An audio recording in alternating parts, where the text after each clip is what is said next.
Hello, everyone, and welcome to another episode of Plenty for Everyone, the podcast for conscious leaders. We are so glad that you're here with us. This, as always, is Jeff Shuck, and with me is Jen Mulholland, and we are the co-owners of Plenty.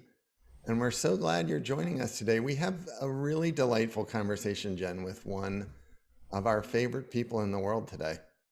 Yes, I'm so excited for you to hear from one of my dear friends and one of our beloved clients, Matt Navarro, who is the Global Vice President of Sales for Stanley. Many of you probably drank from a Stanley thermos way back in the day. I know I did when my father and parents had us camping at a really young age in New England, and we always relied on our Stanley thermos for hot cocoa and hot cider. So he is an amazing human. He happened to be my son Riley's football coach, is how we met when they moved to Park City about, I think maybe 3 or 4 years ago now. And we've become really good friends. We had the privilege of doing some executive coaching with him as well. And just an incredibly inspiring conscious leader, would say. He cares. He's committed to helping people really reach their potential, and really excited for you to hear what comes out of his mouth and out of his heart as he orients his new leadership style at a new opportunity that he is now leading the way at Stanley for a new team, and how he's navigating that through virtual means. So there's a lot of juicy nuggets about how to consciously lead yourself, lead your family, and lead your team in business and in life that I'm excited for y'all to hear. Yeah, and maybe one thing that I'd say for those of you, just to have in the back of your mind as you start to listen to Matt tell his story. Matt came to Plenty, I think the way most of our clients do, kind of having already been successful and achieved some success, but also having this feeling that there was something now next for him. And, we joined him after 2 decades of experience in sporting goods and really rising to the top of a massive multinational organization. And you wouldn't be able to, at that point, say, okay, he's going to end up at Stanley. And that's, I think, often the case with our work, Jen. It makes sense. You always say it makes sense when you look backwards, but right Yes. when we're in the moment, we can't always see the choreography. So a lot of our work with Matt was kind of helping him see what he already knew to be true. And so just have that in your mind as he tells his story. And maybe afterwards, Jen will come back and talk a little bit without him about what we took away from the conversation and just our work with him. Yes, I'm so excited for you to hear this. He's just an incredible human being. And I think, especially as you're listening, if you're in a transition yourself, as Jeff was mentioning, or if you're looking to find ways to connect and lead through the new virtual reality we're all living through, we unpack some of those ways that have worked and some that haven't, as we're embarking on this digital interaction phase we have in life right now. Fantastic. So enjoy the show, and we'll talk to you on the other side. Welcome, Matt. We are so grateful to have a conversation with you today. It always lights up my day when I get to see you in person or over Zoom. But thanks so much for being here with us. Matt, and I should let people know before I even let you talk that I think this is honestly like our fifth or sixth attempt to do this. We originally were going to have you on like last summer, and you can't hide from us any longer. We've nailed you down. Thanks for being here. Yeah, I appreciate it, guys. Half of those were my fault, so I'm glad we finally got to connect. And I only wish that we were the three of us sitting in heart space and actually having a real cup of coffee or a cocktail versus virtually, but excited to spend some time with you for sure. Yeah, this is second best, I guess. That's right. Well, would you mind just sharing with our listeners where you are calling in from and what you're up to right now? You've been in a lot of transition, as a lot of other people listening um, have been, and you're in a new role as vice president, senior or global vice president of sales at Stanley, and also leading your family and leading teams as coach, and you're up to a lot of things. So maybe without stealing your thunder, if you wouldn't mind orienting where are you calling in from and what are you up to today? Yeah, sure. So I live here in Park City, Utah with Jen, and I've gotten to know her and her family over the years as actually Riley's football coach, I think is how we initially met. Yes. So Yes. that's where I'm calling in from. And in typical Park City fashion, we had 65 and sunny yesterday, and we woke up to snow this morning. So winter's officially back, but it's part of the reason we all love to live here in the mountains is every day is a different climate, that's for sure. But yeah, for me, I think like everybody, the last 12 to 18 months has been wild and crazy in the midst of a global pandemic. Trying to run a business, trying to, as you say, maybe not run a family, but be part of a family, and figure out what family looks like in just today's world and environment. And then in addition to that, I had been with Amer Sports for almost 20 years, which is a global sporting goods company. They own Wilson Sporting Goods, Arc'teryx, Solomon, Atomic, a bunch of brands in the outdoor space. Been with them for almost 20 years, super successful career, met some of the best friends of my life, frankly, had learned and really been challenged and just had a great run. But it was just time for a change professionally for me. I didn't know that I was going to have to do it in a global pandemic, and and actually take a role with PMI, who's a private equity firm out of Seattle, and owns multiple brands in the beverageware space. And my role currently, as Jen mentioned, is global vice president of sales for Stanley. Stanley's a 100-year-old drinkware company. Many of your grandfathers probably had a Hammertone green thermos when they were hunting or fishing or camping. And our job as a leadership team is really to revitalize and kind of invigorate a 100-year-old brand that maybe has lost the connection with the consumer. So that's a bit what I'm up to. We've also been fortunate here in Park City to continue in school and sports and stuff. And I am a coach. I coach basketball and coach football. So I love the connection. Actually, one of the things I love about my job is I love to coach. It's who I am. It's, if you describe like what are you most proud of, it's husband, dad, friend, and coach. And what I love about my role is that I very much am a coach in my professional life also. And I think that's my biggest responsibility to the organization and to the company and to the team. So to be able to bring those two things together is I'm super fortunate, Jeff, as you and I talked about earlier, really just fortunate to be in a role where I can do what I love. Yeah. The other piece I would say is just like, yeah, I took this role back in September, I guess, of 2020, and left a company I'd been with for 20 years and moved on to a new role without meeting anyone in person. So the entire interview process was virtual over Zoom, which I think we're going to look back in 20 years and be like, holy cow, that sounds crazy. We definitely, if you went 10 years ago and said that that's how you would transition into a new role, would think it's wild. And yeah, so there's the two or three things that I think I'm really thinking and working through of what this virtual life looks like is being present and intentional, and how to do that while we're all staring at these screens and we have multiple monitors and we have kids in the background and things happening. Also how to connect with people and develop relationships, build trust. I think, if I had to put one thing on what great teams do, they trust each other. And what I've learned is that's really hard to build virtually without really having that human interaction. And then last is like, my goal for my team is to put them in an environment, to create an environment for my team where they're motivated and they can operate and they can be their best. And I've found that also really challenging, just to have deep conversations about what that looks like for people through a computer screen. So yeah. Again, in a couple minutes, that's a lot of me talking just a little bit about what's happening here and maybe professionally, a few of the things that I'm thinking about and our team is thinking about.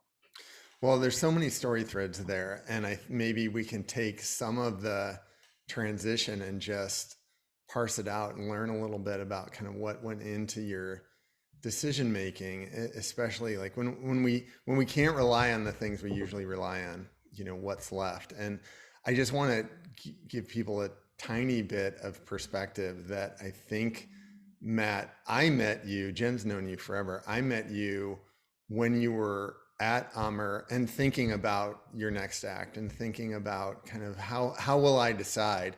And I would just say bluntly, I think you're the easiest client we've ever had, because here's what would happen, folks.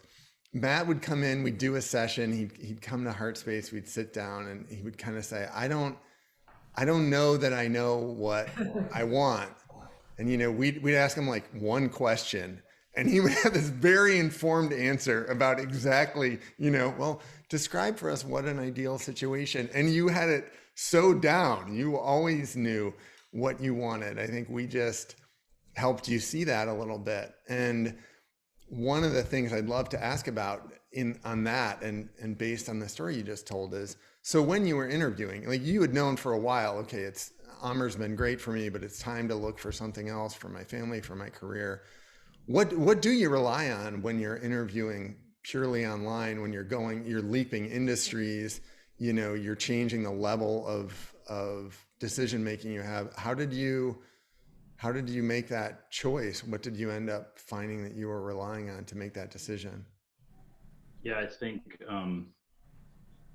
looking back, I've actually given this advice to some people recently, because looking back, it was pretty simple. But when I was in it, it did not feel so simple. And Jeff, you would continually say that, like, oh, you just told me what you wanted. But I think a couple things. So I think number one, I was feeling drawn professionally, really, and personally, to just see what was out there and maybe see what was next, see what the next chapter looked like. I think that's a good way to describe it, Jeff. And, and where you guys have been incredible, coaches and provided such great guidance. And what I got out of Plenty and Lantern in particular was just like time in many ways to like sit and think about what the next chapter should look like in my words, like if I were to write it instead of letting someone else write it for you. And I think that was a really big aha moment of like, I write the next chapter, not the person you work for, or even the next recruiter that calls, or that you own it, I guess was one of the big aha moments. And then second, the process of just literally writing down what would need to be true, or what do you want to be true to make this next move was really helpful. And of course, in this new role, I didn't get 10 out of 10 if there were 10 things on that list. But as you start to check off 6 or 7 of the important boxes, it started to feel like the right move and the right step for me. The third and maybe most important thing was, I used this quote earlier already, but I really try to live by it. It's over here in my office, to create an environment for your team where they're motivated and able to be at their best. And the underlying word is their best. Like, you just be you and be the best you can be. And I found myself in a boardroom 18 months ago, and I wasn't in that space. So I'm like, I'm keep putting this slide up on the wall and talking to everybody about it. And I'm like, man, I'm not in that place. I'm not at my best. I'd had a really good run, but there'd just been change and things happening both strategically and from a value standpoint that I didn't love and agree with. And I was trying to navigate, and I just realized, you know what? I'm not in a great place professionally. I'm not being at my best as a dad or a husband because of that stress that's bringing. And so that was really the button that was like, I gotta get myself in a better place. And I think those are kind of the three phases to that, maybe, if that makes sense. Yeah, it's so helpful and so relatable. I think one of the questions that comes to mind that I see a lot of people struggle with, that maybe you can speak to, is, when did you know that you were worth it? Like, when did you know that vision, that you weren't living the quote that you were sharing with everybody else, that you were worth architecting and getting clear on what you wanted, and that was worth making a change? Because what I see a lot is people know they need to change. They know they're not happy. They're suffering. I just overheard a conversation my husband was on the phone with an architect and she was on speaker and she was just so frustrated and she just was like, I don't have joy at all in my work anymore. And she was so beyond frustrated. The tone is this idea that you have to stay doing what you're doing because there's no other options. And I'm curious about that, like deeper integrity that you speak to, that you had a realization that you weren't actually practicing what you preach as a coach and as a leader in that quote. What was it that gave you the ability to believe in yourself that you were worth finding a different path or a different opportunity to manifest what it is you wanted? Yeah, I think a little bit of that is confidence. So I think, I've been given coaching. I think most people are this way. Like you're at your best when you're confident, when you're feeling good about what you're doing and believe in what you're doing, whether that's personally or professionally. And I think in a weird way, it just took consulting or being advised by some people who were 3 steps removed from your work or your life, and just like they were able to like really outwardly look towards me and be like, what are you talking about? You're crazy. You can go do anything. And whatever's next is also not it. There might be 2 or 3 or 4 other things that you end up doing in your life. And so in a weird way, that was the switch for me, was like, this isn't the next move is not the end. It's not like you're choosing the last chapter. You're just choosing the next chapter. And so like for me, that provided this confidence or comfort that, you know what, it's time. Identify what you're looking for. You are what you have to offer is will be valued, and there are other people that value the same things as you. So if you find yourself in an environment where like the values of especially the people and culture side aren't quite what you believe, Yeah. Finding a place, and I was lucky to find it, but finding other people just in general who believe in those same things was comforting to me. And that mindset's so helpful. Just to comment, I think we get really stuck in our own boxes that we think that this has to be the next right thing and it has to last for a long time. I see a lot of people putting value in 20-year stints at an organization, and if you change more often, then that's not a good sign, right? Well, we're living in a world where not only is information increasing exponentially at crazy speeds coming in, but change is happening. So it must mean that we're changing too. And that mindset of taking the pressure off, like where are we putting self-induced pressure on that this has to be the next thing that's going to last forever versus it's the right next step. And likely I'm going to evolve and change and grow. And there might be another right next step down the road. I think that's a very powerful mindset of believing in yourself and believing that as things change, you're going to be able to adapt and keep evolving rather than having this pressure on it has to be the perfect decision or the perfect job that's going to last forever.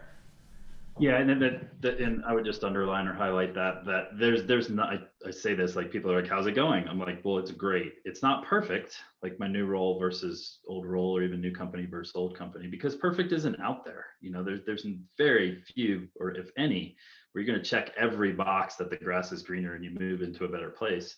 I think you just want to show progress, right? Progress towards and check those boxes that are most important to you. And for me, that was people, like an organization that really valued the people in the organization and didn't just say it or put it on a PowerPoint slide, but actually acted it and put the people first in the organization.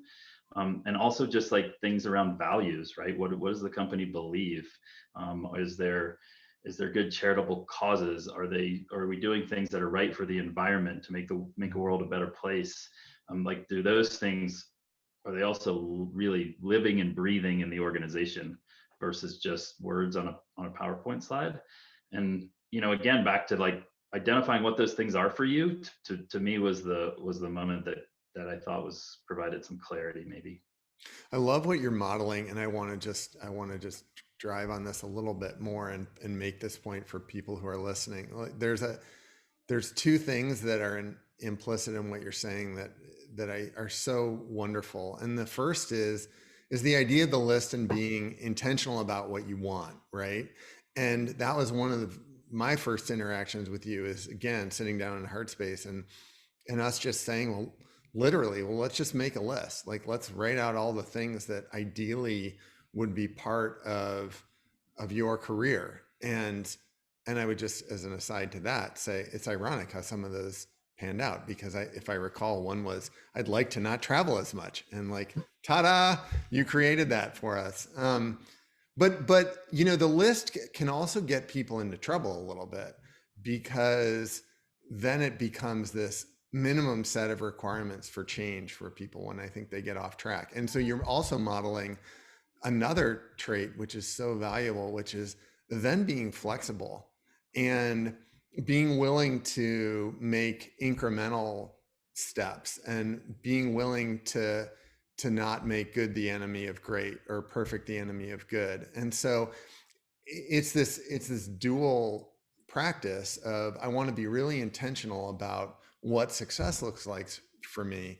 And then, like, to your coaching, right? But then we practice every day. We walk every day, and we don't start great. We start okay, and we get better. And I think you have just always modeled that. And I should acknowledge, it's very dangerous for me to make football analogies ever, but particularly when I'm on the phone with you, I should not be making sports analogies. And here I keep doing it. But I wonder if you can talk a little bit about that practice, and because you're a coach leader, how do you coach that in your teams, which can be quite large? You have really large groups of team members. That idea of, like, let's be clear about our vision, but let's also be tolerant of making incremental change. What's that coaching look like?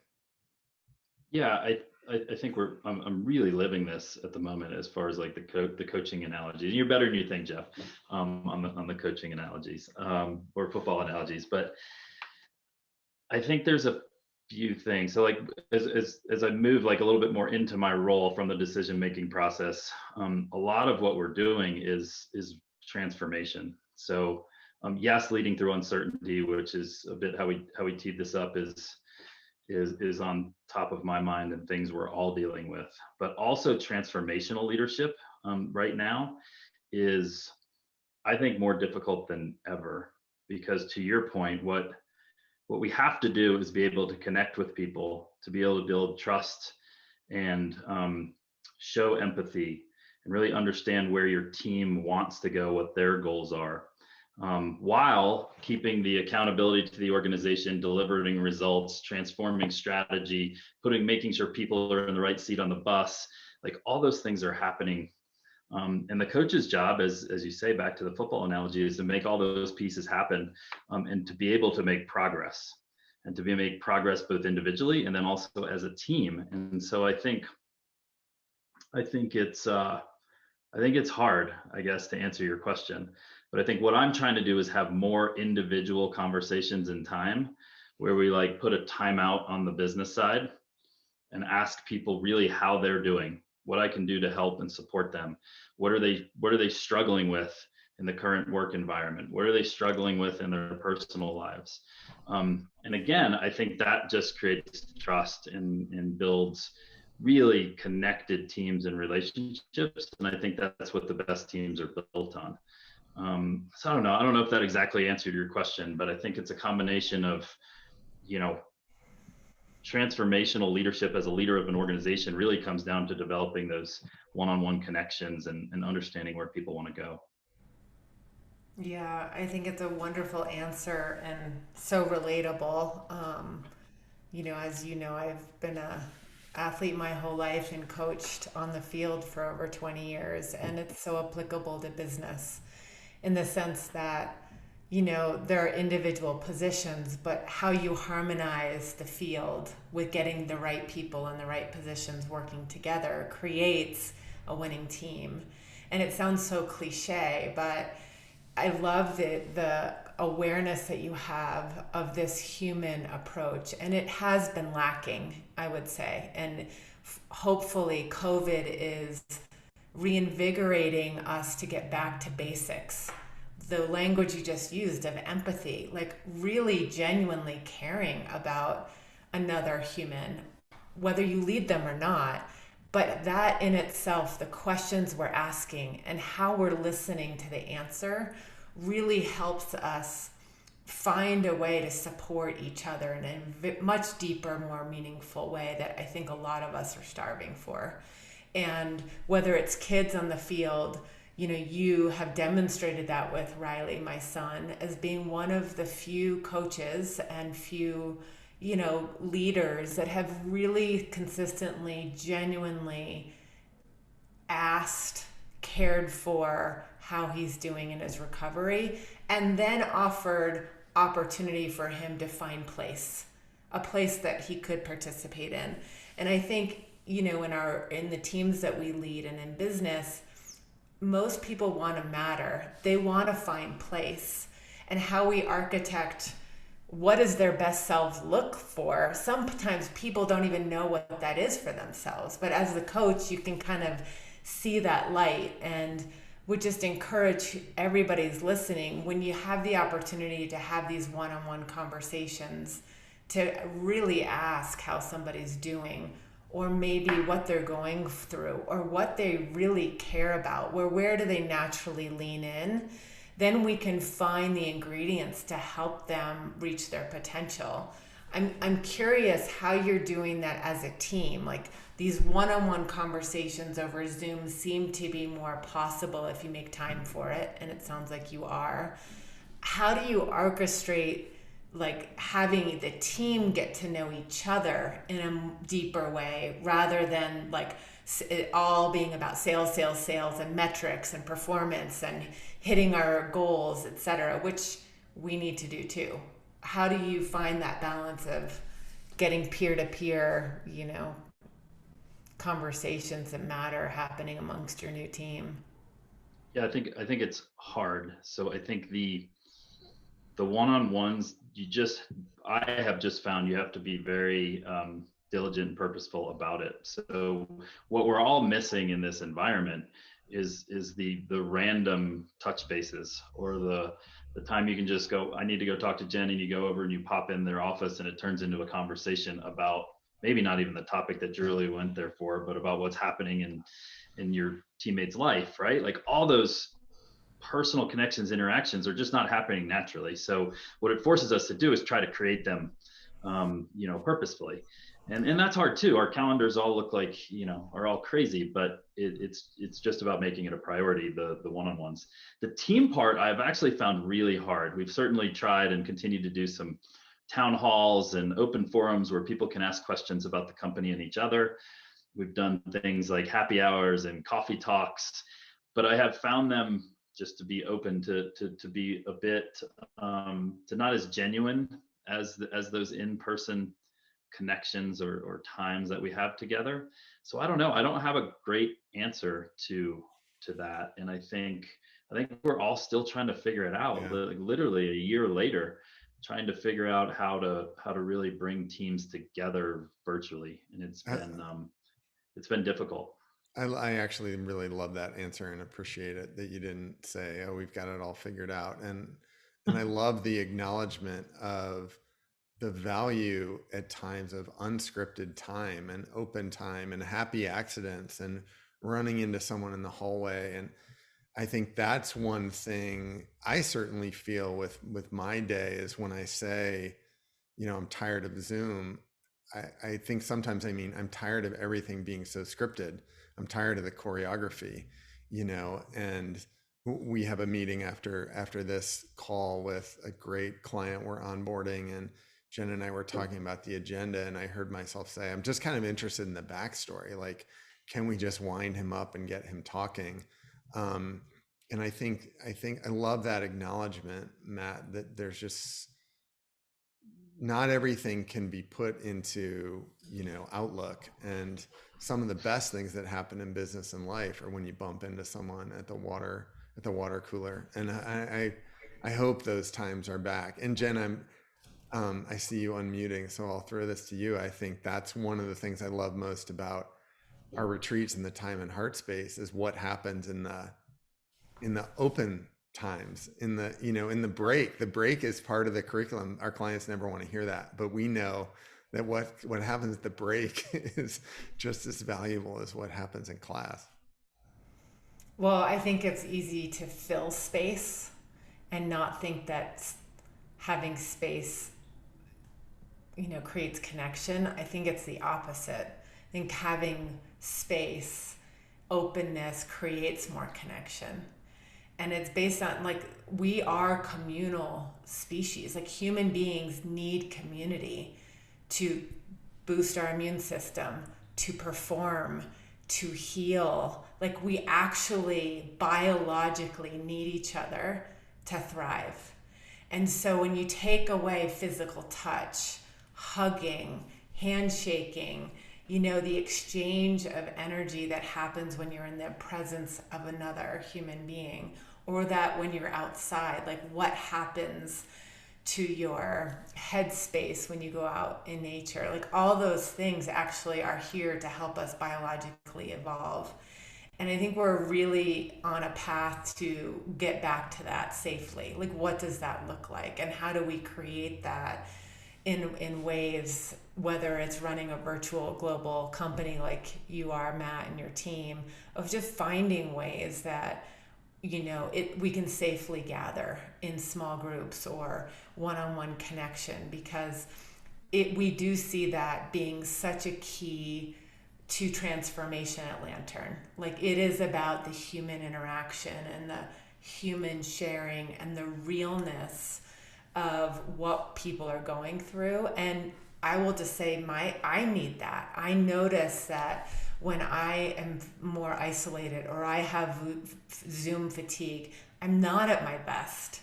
I'm like playing subpar.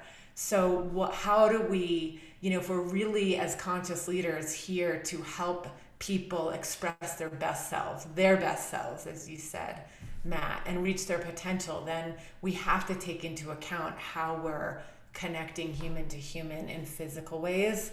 And I think that's going to be an interesting, like, I don't believe the personally that the immunizations and the shots are the only way to do that. Like, we have to get creative of how we can create safe environments for people to get back to that communal human need that we all have and share. Yeah, and I think we've talked about this in the past, the three of us.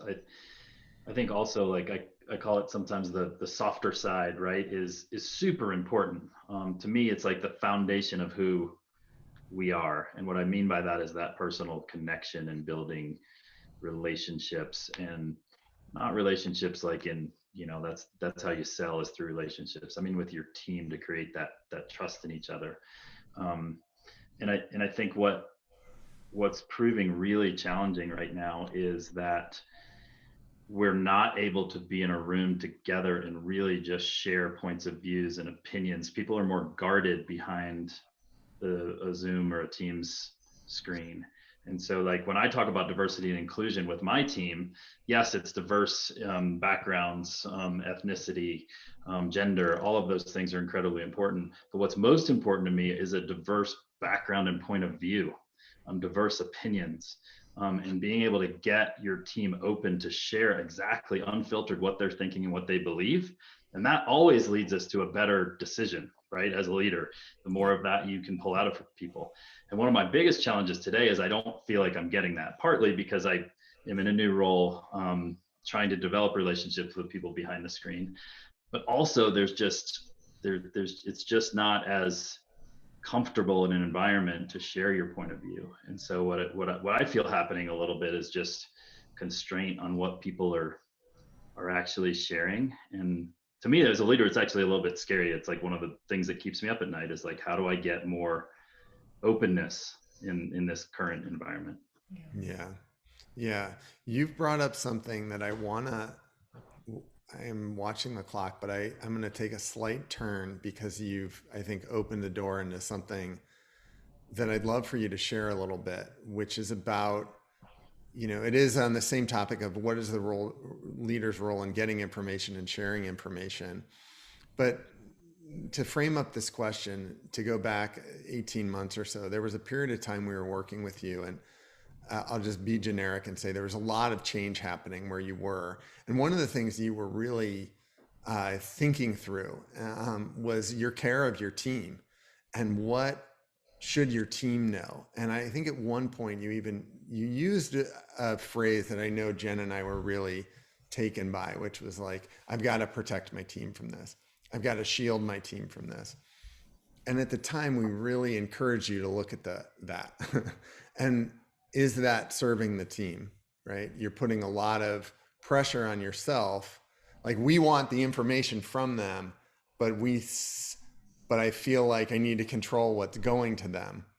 Yeah. And I just wonder if you can talk about that and how that has changed in this world that we're, not just the new world of Stanley, but the world that we're living in, where kind of everybody has access to the same limited amount of information. And when do we protect our team, and when is the best way to coach them to give them the feedback that they need, right? When you're on the football field and someone makes a mistake, you don't think to yourself, I'm not sure if I should say that. But you're very smart about and judicious about when you give the feedback and how the feedback is constructed. And I wonder if you can just speak about that and how your perspective there has evolved, or how COVID has changed it at all. Yeah, I'm not sure that it's a COVID change. I think it's maybe just learnings on my part. Yeah, I used to house most of the, or try to, most of maybe the pressure or stress, or even information on change that was happening, and try to, what I would say, protect my team. I think that's the word you used, Jeff. And what I've learned maybe in the last 2 or 3 years is that generally people see through that. So your team, one, sees you and your stress level, and and that actually creates a lot of stress for them when they see their leader not in a great headspace. And that, two, people want the truth. People can handle the truth. And that transparency and openness and transparency really, really empowers people in a way to be part of the process, and to help you through whatever that change is happening, or the pressures that are happening. And again, being part of that process really helps you as a leader, obviously, because you're getting more points of view, but it also helps them. Like, they're in it, they want to help you. It's almost, I forget the movie, with Jack Nicholson, like, you can't handle the truth, they can handle the truth. And so I've tried now, obviously there are times, of course, as a senior leader, where you can only share bits and pieces of things that are happening to protect confidentiality. But when possible, I try to share the whole truth, and be transparent with what's happening, and really try to engage my team in that process, versus protecting them is not really protecting. And it generally, in my opinion, causes more stress and anxiety than it does help them. I love that. And the art too is being most truthful to ourselves, right? And starting with that, because I think for some reason, I love that point, that not only can people handle the truth, but it's scary to be vulnerable with your own truth as a leader. It's not comfortable all the time. Sometimes it's the right and easy thing to do, and it takes no discretion. Other times it takes a lot of discretion to understand how to share that. And then there's another piece where I'm not sure I'm really being true to my own self of what's really going on here, or am I really willing to share what I see? And that's the place I think we're asking people to go to, because to your point, people sniff it out, right? It's felt. The act of omission is as dangerous as the act of commission. And I think sometimes we undervalue the people that we're in relationship with, or that we lead, that, the real deep connection that creates trust is that vulnerability, is to really own that discomfort as leaders within ourselves, and find a way in our own way to share that. And the people where it will land or resonate with are the people that are meant to be there. And if it's creates a disaster, then it's going to surface stuff that needs to be looked at anyway. But it's scary and it feels really vulnerable during these times, especially over Zoom. I think we're Yeah. using it often as a protection mechanism. Yeah, that's the right word, vulnerable for sure. And I think quickly, the criticism of that process of like really engaging your team in uncomfortable conversation and change and things that may be happening is that they might not agree with your decision. What if you get different points of view and they say go right and you have to go left? um, that's ultimately a job. Our job as leaders is to get points of view and then make the decision. And I have found that, like, even if you make a decision that's different than what somebody maybe recommended, if you've taken them through the process and give them a chance to share their point of view, they can get on board easier. They can it helps get them there faster, frankly. And while they might not agree with the decision, they'll respect it and they'll move with you. And I think that's what the most powerful, organizations can do. Yeah, wonderful. Lovely. Well, we could talk to you for days. I know that to be true. I'm so grateful to have this conversation and truly grateful, Matt, to have you in our lives and my life. I think you're just an extraordinary leader and human, and really grateful for how you've showed up in our family and in our community. And excited that you've landed this new opportunity of growth, and really interested to see where you're going to take it. I know it's going to be extraordinarily successful. Is there anything else you would like to share or say before we wrap up? No, just thanks, guys. Same. You guys have been impactful in my life, both Mm. professionally and personally. And yeah, I look forward to a time soon when we can share a cup of coffee or a drink in person. Sounds great. Thanks so much, Matt. You're the best. All right, More thanks to come. everybody. Well, we hope you enjoyed that juicy conversation with Matt Navarro, our dear friend and Global Vice President of Sales at Stanley. As we reflect on the conversation, he points to and demonstrates an insight that he knew. He knew what he wanted in making a change. He knew he needed and could feel like there was something more on offer. He had kind of outgrown his work at Amer Sports and all the wonderful ways he got to experience leading in the outdoor industry of retail. But he didn't really know he knew. And that was what was so fun, Jeff, when we were coaching with him, is we were constantly reflecting back how clear he was and how clear he sounded and articulate about the things that he wanted to manifest for his next chapter and the things that he knew he didn't want. And oftentimes it takes somebody to reflect that back to you. And it's really fun to see where he is now of that clarity coming to form. Yeah, and I mean the other thing is, you know, we all get in the habit of, because of the pace of life, of thinking when we're confused or we feel lost, we actually churn ourselves faster. But think about it. If you're actually like lost in the woods, the first thing you would do is stop moving, right? Stop Right. running if you Slow don't know where you're down. going. And so part of it, I think, with Matt was reflecting his own words back to him, but also just Jen giving him a little bit of time to stop. And he knew he needed that, I think, when he came to us. He said, I just need a day away. I need to unplug. And when we can stop moving, we get to look around and we find all the mile markers around us, and all of a sudden it doesn't feel like we're kind of lost in the woods anymore. So Yeah, and maybe just one quick comment on that. I think that's such a brilliant point. I think oftentimes we second guess our knowing, and when we don't know, either we're running too fast so we don't slow down, but sometimes it just requires us to keep walking. Matt had a lot of conversations and did the work to get clear about what it is he really wanted. That was able to bring new opportunities for him to say, is this on or off for me? And he kept walking through that. And I think, oftentimes either sometimes we get paralyzed with fear of the unknown and we don't move at all, or we run too fast and we don't even, remember that we really know what we want, and we kind of are tolerating the things that we don't.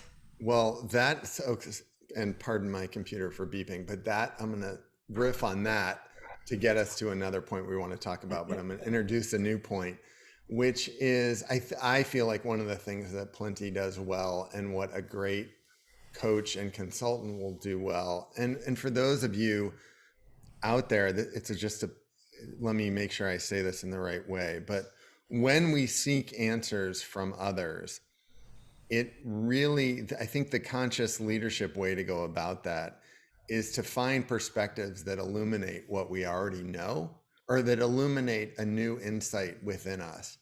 In other words, your coach or your consultant or the YouTube video or the graduate degree you want, or the person, the advice from a mentor, they actually can't tell you, right? What they can do is create a space, or spark a feeling, or create an idea in your head that unlocks something that you already know inside of you. But when we seek the answer from others, we're really on the wrong path. We're on a path to end up being disappointed. And many of us lose 10 or 20 or 30 years in our career by following the advice of other people. The advice that we want to follow is the advice that we already know inside. And I feel like that was our role with Matt, and the role with all of our clients, Jen, is to say, here's what, you're great at it. There's the phrase, what I hear you saying is, and our role is to reflect back, because we don't know what's best for you, but we really believe that you know what's best for you if you give yourself a chance. Yeah, I mean, fundamentally at our core, we all want to be heard. We want to matter. We want to be seen, many of us. And that art of deep listening, we call it, like deeply listening, not only to the content and what is said in words, but where is the other person coming from? And it just doesn't apply in a consulting or an executive coaching relationship like we're sharing here. It applies to relationship. And I think the art, the majesty is in the reflection. Did I hear you right? So that our wisdom, our knowing can then kind of get more confidence of like, oh yeah, actually that's what I mean, or that's what I want. Or no, you didn't really get that right. There's a nuance here that you missed. And I think that practicing that more in our communications with our teams as conscious leaders, as we're leading others, to make sure that we can really reflect back what we hear they need, what we hear they think their role is, what we hear they they describe what they want in life, or what success looks like for them, is all information of how we can better support, guide, and coach the people that we do lead. Yeah, well said. No one can give you what you're looking for, but people can help you look in the right direction for it, point you in the right direction. And that leads us to another point. I mean, this was so, he didn't say it in this way, but this really spoke to me. And we talked a little bit about it with him. The idea of being really intentional about what you want. So we literally made Matt make a list of, okay, what are the characteristics of an ideal position for you? So there's a point about being very precise and intentional and vivid. And, at Lantern, our leadership retreat, and at Meridian, our strategy retreat, we literally ask people to make pictures of the future they imagine for themselves. And it's a powerful exercise of getting that literal. But then the other part of it is completely surrendering how you get there.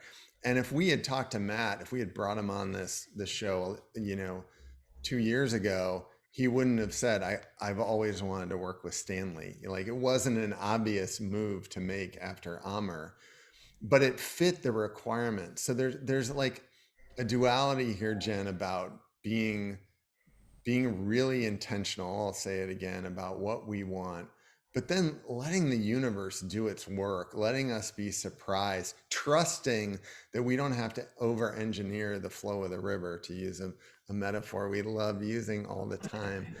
And that really spoke to me. I'm curious what you would say to that piece about this balance of, like, the need for us to be co-creators, but then the need for us to get out of the way sometimes and let the world do its work. Well, I think you just used a word that, certainly has such power and meaning to me and to us, is co-creating. That when you're in the creative mode of a new future, of a new project, of anything that comes into form, there is a need to go with the flow, right? Because if we're so anchored on what we see must happen, or in this case, a career change needs to look like one way, and it has to check all those boxes, or it's to be in a particular form, we miss the opportunity to co-create with what comes. And there is a subtlety and an art of being open and clear at the same time. So it's literally getting clear about what is that highest possibility. What does success look like? What does fulfillment look like? What does living an abundant life look like to you? And then surrendering how it comes to form. Because then we unlock potential, we unlock possibility. And it saddens me often that when I see myself do this, I see my friends do this and colleagues, where we are so clear and it has to be one way or the highway, that we limit ourselves from all the other signals that are coming in.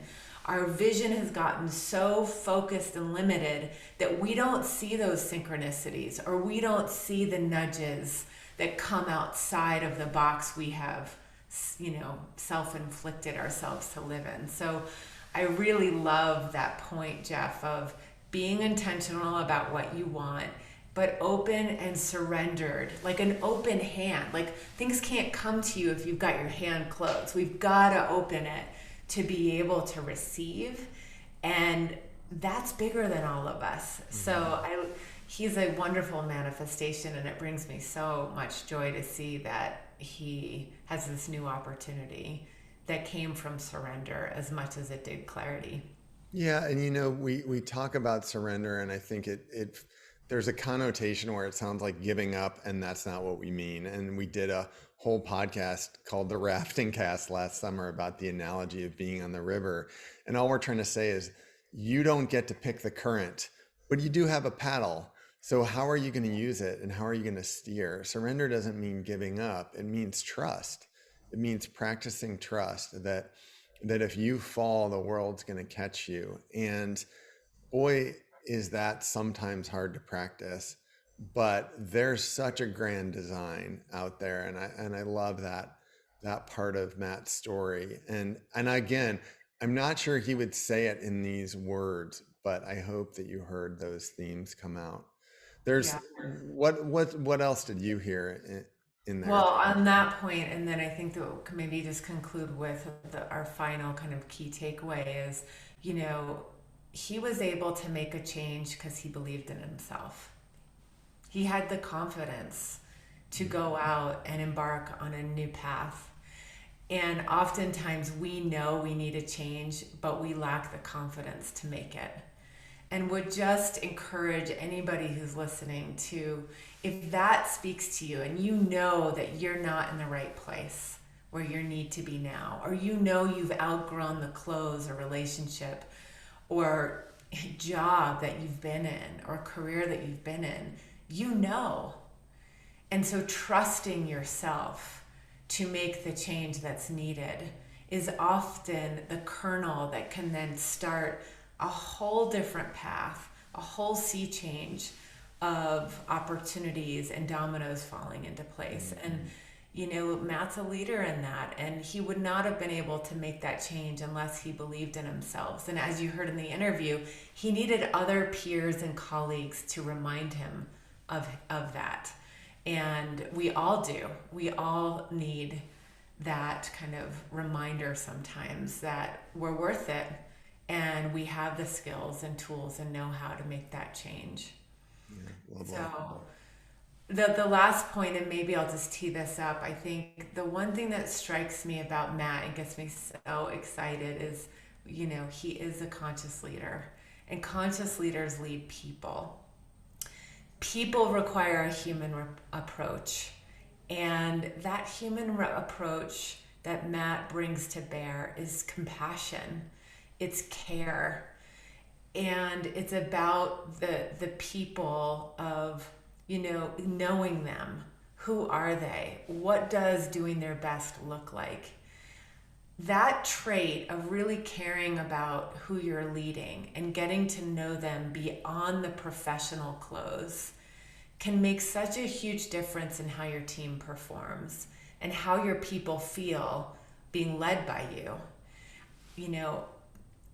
Matt was one of the few people and coaches that really compassionately has been there for Riley and for us ever since he had his injury. The feeling of that connection and care is so genuine that it makes me want to show up. It makes me want to give back and do things more that stretches me or that has them on my mind. And that's what conscious leadership does when we take a human approach to people, is that it activates a mutual environment of care, of connection, and of trust. And the teams that trust each other perform better. They're more efficient. They have less drama. They're able to, accomplish what they're setting out to more effortlessly. There's all these books on innovation in the speed of trust and performance based on trust. And we get to model that as conscious leaders. And I think Matt's done a wonderful job, and I'm excited to see where it takes him. Yeah. And there's more here, I think, for another podcast, but one point that we specifically asked him about that sticks with me, that we worked with him on and coached him on, is the idea that we don't need to shield the people on our teams. In fact, that actually ends up working against us. And we talked about that briefly with him, and you heard his comments on it. That was a longer story when we were working together, because I think, like many leaders coming from a good place, we sometimes think we need to protect people, but that ends up creating a relationship that's unsustainable, where people resent us and we don't actually create the resilience in the people around us that we need to. That doesn't mean that we dump all of our problems on them, but it means that we treat people the way that we want to be treated, with full, unbiased, kind information. And there's more to say there for another podcast that I know we'll unpack, because we have great guests coming up. And I'm going to take that opportunity to say thank you for listening. We do have some great guests lined up for the next couple months, and we appreciate you being here today. Jen, what can people do if they want to support us in our work? Well, if you're looking for an executive coach or looking to really up-level your conscious leadership, we would love for you to come to Lantern, our leadership retreat, or Jeff and I do executive coaching throughout the year as well. So you can find more information about us at plentyconsulting.com. And very grateful for you to listen in. Please rate it, please share it. Your support and evangelism helps us too. So you be well, and we'll talk to y'all soon. Thank you. Roll the music. Thanks for being here, everyone. We'll see you next week. Bye. Thanks for tuning in. Join the conversation and learn more at www.plentyconsulting.com.